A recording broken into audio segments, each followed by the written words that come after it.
नमस्कार, न्यूज मंच देख रहे हैं और मैं हूं विशाल वैभव। आज बीजेपी प्रदेश कार्यालय में विधिवत प्रदेश अध्यक्ष होने के बाद डॉक्टर दिलीप जायसवाल ने प्रेस वार्ता किया है और अपने इस प्रेस वार्ता के दौरान जो है डोमिसाइल पर भी जो है उन्होंने बोलते हुए राजद पर सवाल खड़ा किया है। राज्यसभा सांसद जो संजय यादव को भेजा गया उस पर भी उन्होंने करारा हमला किया है। तो पूरा क्या कुछ कहा है डॉक्टर दिलीप जायसवाल अपने संबोधन में आपको छोड़ जाते हैं उनके बयान के साथ। बने रहिए न्यूज मंच के साथ। न्यूज मंच के लिए अरुण कुमार के साथ विशाल वैभव, पटना। प्रत्येक जिला के कार्यकर्ता सम्मेलन में निकल रहा है, चाहे 15 जनवरी को कड़ाके की ठंड हो, चाहे आज गर्मी का मौसम आ गया हो, तो ये उसके हताशा का परिचय है। और आज मैं प्रदेश अध्यक्ष बनने के बाद दूसरी बार विधिवत प्रदेश अध्यक्ष बनने के बाद मैंने सोचा कि आप तक अपनी आवाज पहुंचा दूं। टीका टिप्पणी की राजनीति अब जनता पसंद नहीं करती। संस्कार विहीन बातें अब जनता पसंद नहीं करती। अब जनता लालटेन युग को नहीं ढूंढती है, लालटेन युग अब पसंद नहीं करती। अब नीतीश कुमार का बिजली का युग ही जनता को पसंद है। और अगर इसमें जिनका उम्र 35-40 वर्ष से ज्यादा होगा उनको याद होगा कि पहले हम लोग बिजली का घर में इंतजार करते थे। पटना के अलावा, पटना में भी स्थिति खराब थी, लेकिन पटना के अलावा अगर अन्य जिला के लोगों से पूछते तो मुश्किल से 6 या 8 घंटा बिजली आता। तो जब बिहार में बिजली की रोशनी जिसको दिखाई नहीं पड़ता हो और आज भी लालटेन लेकर लोगों को लालटेन के युग में ले जाने का प्रयास करता हो, तो सोच सकते हैं कि वह दल, वैसा प्रतिपक्ष कहां का बिहार का विकास की बात करता है। राजनीति ने मर्यादा पार करके उम्र के ऊपर भी टीका टिप्पणी की बात करने की आती। वो भूल जाते हैं कि सभी इंसान को एक ना एक दिन उसी उम्र में आना है। और ये भी भूल जाते हैं कि दुनिया का सबसे विकसित देश अमेरिका और वहां का राष्ट्रपति की उम्र का शायद उनको पता नहीं। उम्र का अनुभव, उम्र का तकाजा देश को आगे ले जाने का काम करता है। लेकिन कल आपने देखा कि किस तरह की मर्यादा विहीन बातें उन्होंने माननीय नीतीश कुमार जी के बारे में कहा। उनको पता करना चाहिए कि अमेरिका के राष्ट्रपति का उम्र क्या है, चीन के प्रधानमंत्री और राष्ट्रपति का उम्र क्या है, रशिया को चलाने वाले का उम्र क्या है। इस देश के जितने महत्वपूर्ण विकसित देश है उनके राष्ट्रीय अध्यक्ष का उम्र क्या है, यह भी तो पता करना चाहिए। गाल बजाने का काम, जाहिल की तरह बात करने का काम, उससे राजनीति नहीं चलने वाला है। राजनीति में आपको किसी एक मुद्दा पर स्थिर होना होगा। क्या हुआ? अपराध, बेरोजगार, उससे आप नीतीश कुमार जी के सरकार को, एनडीए के सरकार को बदनाम नहीं कर पाए। तो अब आप अरविंद केजरीवाल का चेला बनने के चक्कर में मुफ्त बांटने की बात कर रहे हैं। मैं आज इस प्रेस के माध्यम से बिहार के आम जनता को बताना चाहता हूं कि आपको जो भी सुख सुविधा है, जो भी आपको वादा है, वो नीतीश कुमार की सरकार ही पूरा करेगी। ऐसे लोग कभी पूरा नहीं करेंगे जो सिर्फ गाल बजाने का काम करते हैं, उनको कभी जनता सत्ता में नहीं लाएगी। इसलिए उनका ये भी मामला फेल होने वाला है। तो जब 2500 का मामला फेल हो जाएगा, जब गैस का मामला फेल हो जाएगा, और अपराध बेरोजगार तो पहले फेल हो गया, विकास की बात कर नहीं सकते हैं, तो कोई नया मुद्दा और ढूंढने का प्रयास करें। मैं 3-4 महीने का समय उनको दे रहा हूं, क्योंकि आपका अभी तक का मुद्दा का लंबा हथियार एनडीए ने तैयार करके रखा है। 100% डोमिसाइल की बात कर रहे हैं कि 100% डोमिसाइल होगा। राज्यसभा में सदस्य डोमिसाइल को काहे नहीं बनाते हैं? कहां से ले आए हैं? हरियाणा से। उनको बोलिएगा कि डोमिसाइल पहले जिस राजनीतिक दल से आप राजनीति करते हैं उसमें आप पहले भागीदारी डोमिसाइल तय कीजिए। आपको शायद पता होगा कि उन्होंने राज्यसभा सदस्य किस स्टेट से लाया है? 100% डोमिसाइल से लाया है क्या? कहां के हैं राज्यसभा सदस्य उनके? शायद हरियाणा के हैं ना। एक बार पूछिएगा उनसे कि 100% डोमिसाइल और 100% समाजवाद, दो काम पहले कर लें। 100% डोमिसाइल अपने राजनीतिक दल में करें और 100% समाजवाद अपने परिवार से बाहर निकल के करें। ये दो काम कर लेंगे तो मैं उनका सब काम ऐसे कर दूंगा, आप चिंता मत कीजिए। लेकिन आप तो कहते हैं। एक मिनट सुन लीजिए। अभी हम बोले कहाँ? अभी तो हमको 1 घंटा बोलना है। अभी तो हमने शुरू किया है। अरे साला तो न हुआ कहानी खोलना है धीरे धीरे। उसी के लिए तो भाजपा ऐसे बड़े दल का अध्यक्ष बनाया गया।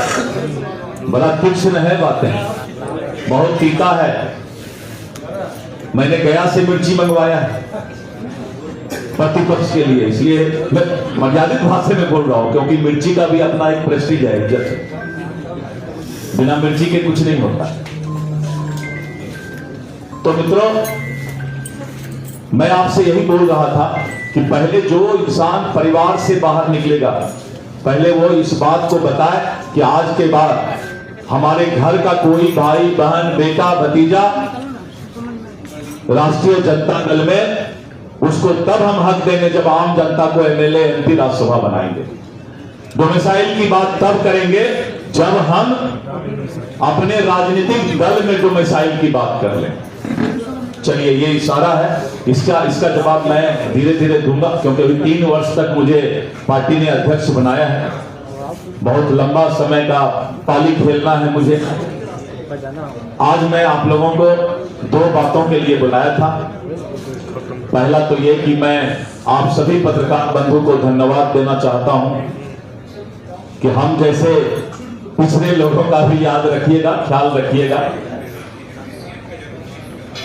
मुझे लंबा पाली खेलना है अभी, तो प्रेस मीडिया में मैं अपनी बात आज इसलिए रखता हूं कि आपके माध्यम से मैं अपने लाखों कार्यकर्ता को धन्यवाद देना चाहता हूं। मैं अपनी बातें इसलिए आज मैंने प्रेस कॉन्फ्रेंस बुलाया, ये जो मुफ्त में बांटने का वादा का उन्होंने फ्लैश होर्डिंग लगाया है, वो सारा हथियार मैंने तैयार कर लिया है। अब वो सब हथियार, वो झूठा वादा नहीं चलेगा। इस देश में मोदी की गारंटी चलेगी और इसका मैं उदाहरण देता हूं मोदी के गारंटी का। मैं छत्तीसगढ़ चुनाव में रायपुर संभाग का प्रभारी था। भूपेश बघेल ने पूरे छत्तीसगढ़ में मुफ्त बांटने का घोषणा करीब 26 घोषणा किया था। इन्होंने तो 2-3 ही लिखते हैं। मैं जब गया छत्तीसगढ़ में तो मैंने सोचा भाई भूपेश बघेल ने तो पूरा बजट से ज्यादा मुफ्त घोषणा ही कर दिया है। लेकिन जब हम लोगों ने कहा कि मोदी की गारंटी पर विश्वास करें, तो छत्तीसगढ़ की जनता ने मोदी की गारंटी पर विश्वास करके 2/3 बहुमत से सरकार कांग्रेस को हटा करके बनाया था। उसी तरह दिल्ली में गुड़ चेला चीनी और अरविंद केजरीवाल ने जिस तरह दिल्ली में भी मुफ्त बांटने का एक दुकानदारी चलाया था, आपने देखा उसका क्या हालात हुआ। बिहार में मैं आज इस प्रेस की बात माध्यम से ये बताना चाहता हूं कि जो वो मुफ्त की बातें कर रही है, वही एनडीए सम्मान के साथ देने की बात करेगी। और तीसरी बातें आज मैं प्रेस के माध्यम से आपको बताना चाहता हूं कि भारतीय जनता पार्टी का संगठन महापर्व समाप्त हुआ है और हम करीब 60 लाख प्राथमिक सदस्य बनाए हैं। और पहले हमारा 1137 मंडल यानी प्रखंड का जो पार्ट होता है वो 1137 था। हमने अपने अध्यक्षीय काल में स्पैन ऑफ मैनेजमेंट को और गांव-गांव तक पहुंचाने के लिए, जिससे कि हम बूथ कमेटी को और मजबूत कर सके, क्योंकि बूथ जीता चुनाव जीता, अंतिम हमारा इकाई बूथ होता है। इसलिए हमने मंडल को बढ़ाकर 1422 मंडल हमने कर दिया। और जिला हमारा संगठन का जिला 46 था पहले, और 38 प्रशासनिक जिला और पुलिस जिला इसके अलावा है, लेकिन हमारा 45 पहले संगठन का जिला था और हमने उसको संगठन का जिला बढ़ा करके 52 जिला कर दिया। और हमें अब 52 जिला के माध्यम से 52 जिला माध्यम से हम संगठन को नीचे तक ले जाएंगे। और इतना ही नहीं, हमारे करीब 1.5 लाख सक्रिय सदस्य बने हैं जो हमारे की मेंबर हैं, और वैसे लोगों का हमने फौज तैयार किया है। और मित्रों, इसी कार्यकर्ताओं के भरोसे से मैंने जिस दिन मेरा विधिवत घोषणा हुआ तो हमने कहा कि इस देश के अंदर 2 सेना है, 2 फौज है। एक फौज है, एक सेना है जो देश की सीमा की सुरक्षा करता है, प्रतिपक्ष के लोग भी कान खोलकर सुन लें।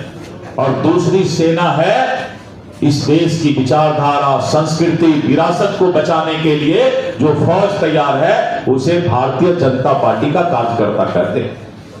और इसलिए हमने भारतीय जनता पार्टी के कार्यकर्ता को कहा कि आप दूसरी सेना है इस देश के, जो इस देश के विचारधारा, संस्कृति और विरासत को बचाने का काम करेंगे। और उसी सेना के साथ, उसी कार्यकर्ता के साथ, मजबूती के साथ, सकारात्मक ऊर्जा के साथ माहौल बदल गया। आपने देखा होगा बापू सभागार में भारतीय जनता पार्टी के कार्यकर्ताओं का जोश, प्रतिपक्ष में भी चर्चा चल रहा था कि भाई अध्यक्ष का ताजपोशी है तो पूरा फौज लेके आ गया। हमारे कार्यकर्ता के अंदर एक सकारात्मक जोश आया है, जो जोश आने वाले बिहार को, विकसित बिहार को और यहाँ की संस्कृति, विरासत की पहचान को बचाने के लिए हम आगे निकल चुके हैं। और हमने कार्यकर्ताओं को कह दिया है कि अब कोई भी मुख्यालय यानी पटना जिला या प्रखंड में दिखाई नहीं पड़ेगा। सभी हमारे नेता अब चलो गांव की ओर, चलो बूथ की ओर, इस नारा के साथ हम जो है अब राजनीति शुरुआत करने जा रहे हैं। इसलिए मैं आप लोगों को धन्यवाद देता हूं और मैं इस बात को दोहराना नहीं चाहता कि जिस तरह से प्रतिपक्ष ने जो है अपने पुराने भविष्य को बिहार की जनता कभी भूल नहीं सकती है, और जिस तरह से बिहार के अंदर का माहौल था उसको कभी बिहार की जनता भूल नहीं सकती। दोहराने पर वो बोलते हैं कि जंगल राज की बात की जा रही।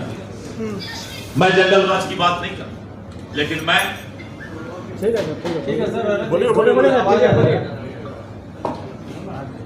लेकिन मैं ये जरूर बोलना चाहूंगा कि जो जिस तरह से हत्या, लूट, अपहरण और फिरौती का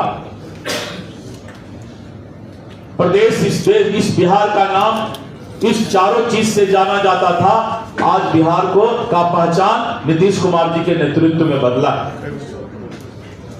और जिस तरह से राजद के शासनकाल में हमारे बिहार की छवि धूमिल हुई थी, उस बिहार के छवि को धीरे धीरे फिर से धरातल पर लाने का काम किया जा रहा है। जिस राज्य में माता जानकी के आदर्शों से नारी गरिमा का पाठ पढ़ाया, वहां महिलाओं का घर से निकलना मुश्किल था, नीतीश कुमार जी के नेतृत्व में उसमें भी बदलाव आया है।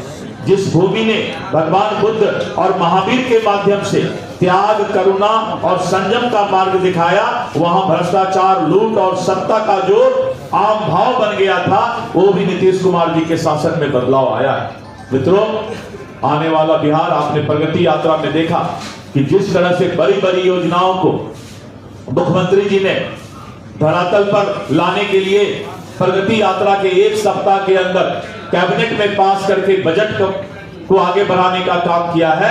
और अभी जिस तरह से प्रत्येक प्रखंड में डिग्री कॉलेज खोलने की बात है, बिहार को लोगों को शिक्षित करने की बात है, मेडिकल कॉलेज खोलने की बात है।